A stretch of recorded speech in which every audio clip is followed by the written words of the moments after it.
In this video, we're going to talk about how you can transfer money from Chase Bank to Cash App.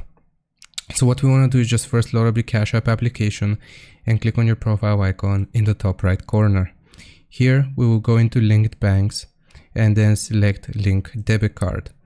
Now, you can either input your debit card details here from Chase, or we can select no card and instead link our bank account.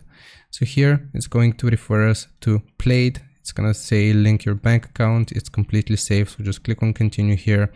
And you should see Chase in the first slot here, or you can just search for it, Chase, like this, and open up chase.com.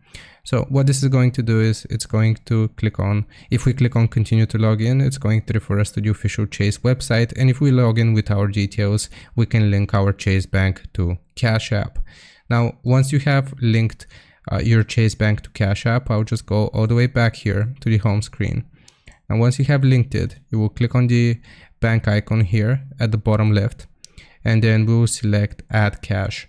We can either choose one of these pre-selected amounts, or if we want to do a custom amount, we'll click on the three dots, type the amount of money which we want to transfer from Chase Bank into Cash App, and just click on add. And if we have successfully linked our card or bank account from Chase, then this will transfer the money from Chase Bank into our Cash App. So I hope this helps. Leave a like and sub, and I'll see you next time.